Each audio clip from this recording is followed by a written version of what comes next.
Franchement, moi, c'est pas étonnant que l'Angleterre et la Croatie se retrouvent là. Déjà en quart de finale, ils sont pas encore en demi-finale, mais se retrouvent là parce qu'ils faisaient partie des gros outsiders avant la compétition. On avait les trois, on l'a dit, Brésil, Allemagne et Espagne. À l'arrivée, il y en a plus qu'un sur les trois parce que les deux autres ont dégagé déjà. Forcément, tu as des outsiders. Les outsiders derrière, il y avait la France, il y avait l'Angleterre, il y avait la Croatie. Je sais pas s'ils étaient dans le même chapeau d'outsider. Moi, je les voyais comme ça. Après, donc moi, je suis pas surpris. C'est plus leur adversaire qui est surprenant sur un quart de finale, en effet.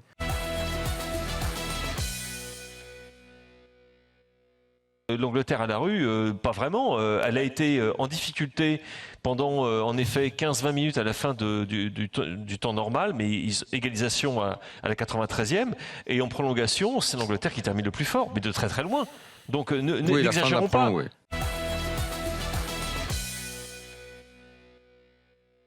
Pourquoi Harry Kane il obtient le penalty? Oui, bien sûr qu'au bout d'un moment, Harry Kane, il le tient, si tu veux, et dans la chute d'Harry Kane, l'autre, il lui tombe dessus. Donc, mais au départ, il prévient l'arbitre, attention et tout ça. Pourquoi il le lâche pas, Sanchez?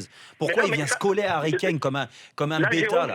Il vient se coller. Décolle-toi, regarde le ballon. Vous avez vu qu'ils utilisent la technique Noël Tosi, les Anglais? Mais non, mais Jérôme, je peux te rejoindre sur un côté, c'est que Carlos Sanchez, il est pas très malin dans ses interventions. Ah ben non, c'est le moins qu'on puisse dire. Contre le Japon, vraiment, non. quand il met la main dès le début à la 3e minute, quelle idée de lever la main à la 3e minute bon, contre après, le là, Japon.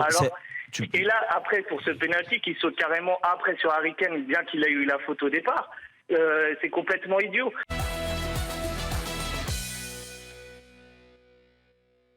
Franchement, vous ne trouvez pas qu'il y a un problème avec ce joueur?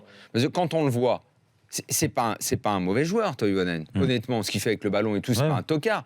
Et quand on l'a vu en Ligue 1, à part par bribes de temps en temps où il a eu des courtes périodes où il était plutôt pas mal, bon, bah, il n'a pas marqué les esprits. Il était quoi? Il était à Rennes, à Toulouse. Bon, il s'est brouillé très vite avec Duprat, donc il jouait pas.